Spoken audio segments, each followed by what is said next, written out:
Halo, kembali lagi bersama aku, Naila. Oke? Ya guys, jadi kayak misalnya aku mau sharing ya.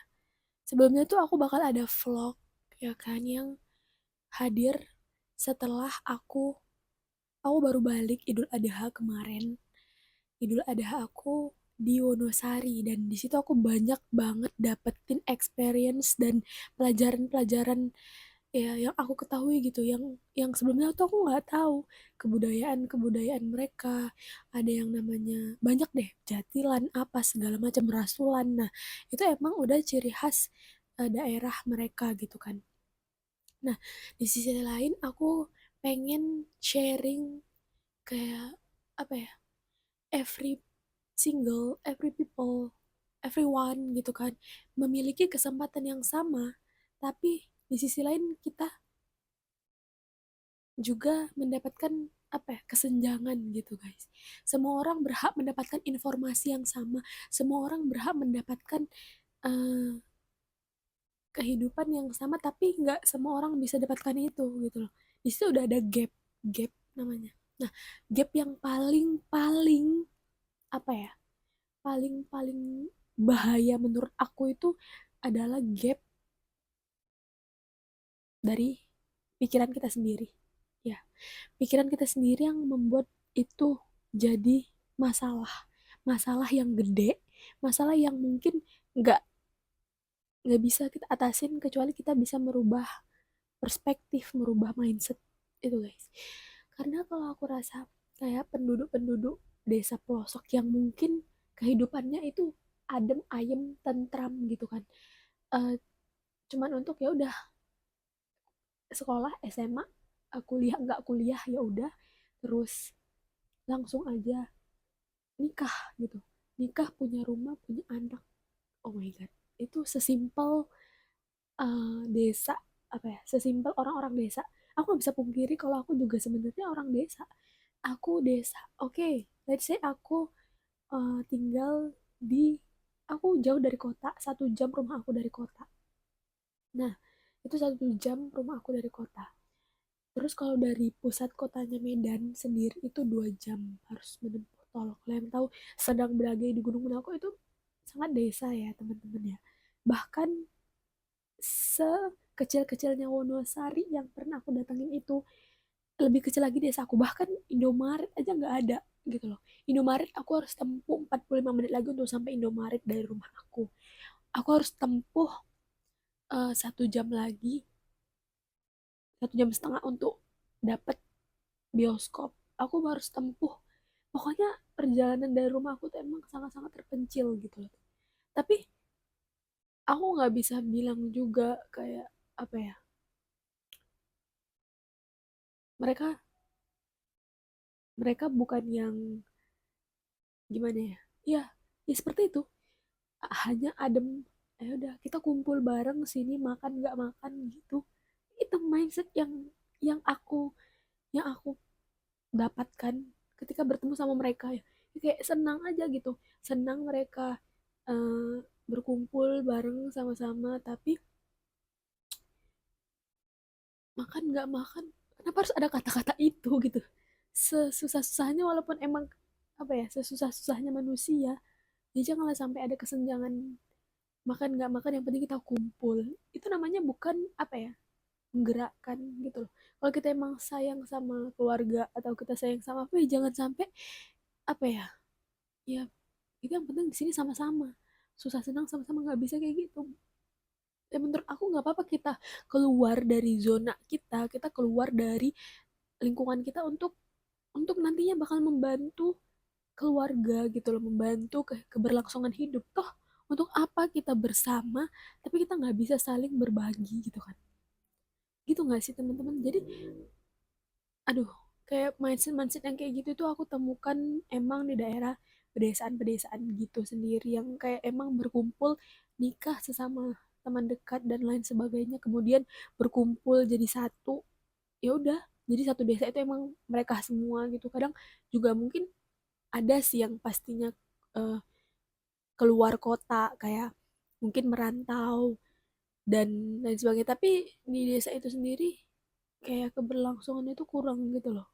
Kayak ya ini adalah PR kita semua, terutama PR pemerintah untuk mensejahterakan gitu loh, mensejahterakan desa-desanya gitu. Kita nggak bisa lah mungkin bilang kalau desanya harus kayak kota juga bangunannya apa segala macam. Enggak, aku senang tinggal di desa.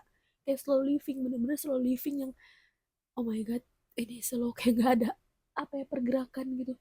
Ya udah bangun pagi sejuk gitu kan. Nah, terus ke desa nyari ini gitu.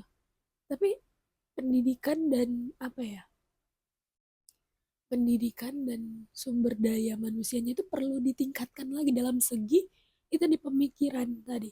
Pemikirannya yang nggak hanya mendangkal sampai situ aja gitu loh teman-teman. Kayak aku itulah experience yang aku dapetin yang emang aku juga nggak bisa pungkirin di rumah aku sendiri di kelilingan aku sendiri itu juga kayak gitu juga yang masih sama-sama kayak ya udah gitu nggak sepenuhnya mereka tuh lebih baik kita bareng-bareng gitu timbang harus kita berpisah dan kita merasakan ngapain gitu karena aku kayak keluar bener-bener 2 tahun pengalaman aku keluar dari lingkungan aku keluar dari rumah terutama ya rumah aku nggak bisa bilang rumah aku jahat atau gimana let's say itu apa ya perkembangan kita itu rumah kita walaupun nantinya kita bakal singgah ke rumah itu cuman yang seminggu gitu kan yang kayak emang pure hidup kita hanya sampai SD SMP SMA aku udah ditaruh di pesantren terus kuliah aku di sini dan semua itu berawal dari ketidaknyamanan karena kalau kita masih nyaman aja di rumah kita masih mengharapkan apa maksudnya kita masih nggak bisa keluar dari zona kita kadang kan orang tua jadi ini juga kembali sih ke orang tuanya yang bisa mengizinkan kita keluar gitu aku berterima kasih kali kepada orang tua aku yang kalau misalnya melihat video ini ya makasih banget ayah udah kasih aku eh, kebebasan untuk aku memilih di mana aku sekolah di mana yang maunya aku yang mungkin ayah sendiri nggak memaksa ayah sendiri nggak ada pemaksaan untuk aku bisa bisa untuk ayah sendiri nggak ada memaksa untuk aku sekolah di mana aja untuk aku jadi apa aja dan ini suatu privilege bagi Naila yang mungkin ayah masih berjuang sendirian tapi kalau misalnya Naila cuman bisa bilang makasih ya Naila juga masih dalam fase perjuangan Naila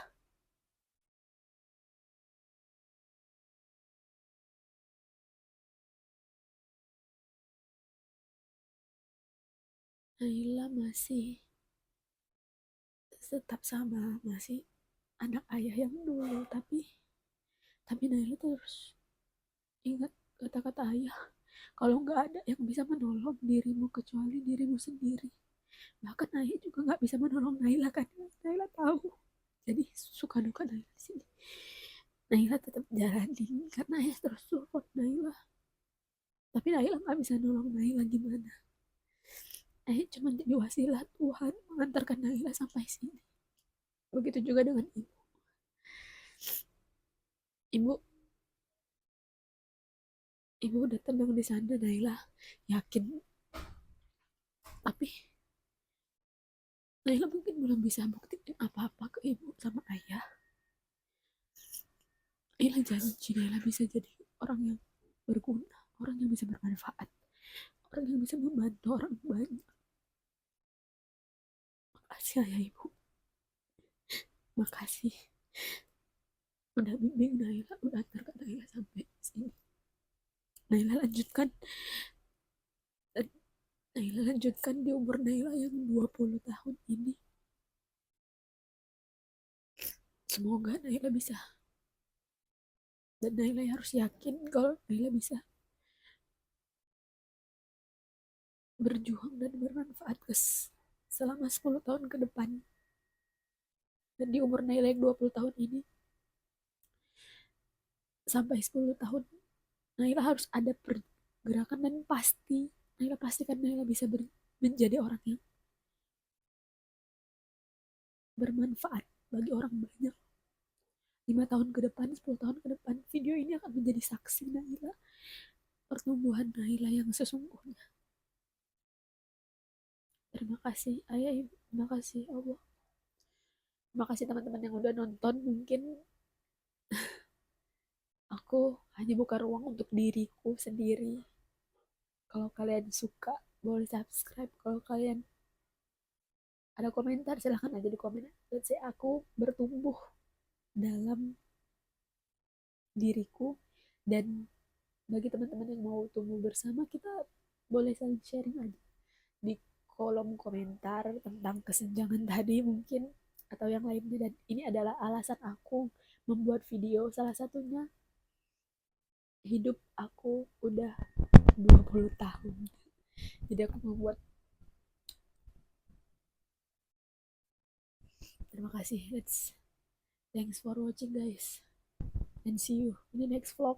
Mungkin aku bakal vlog di kemarin aku pergi buat Onosari. Oke, see you.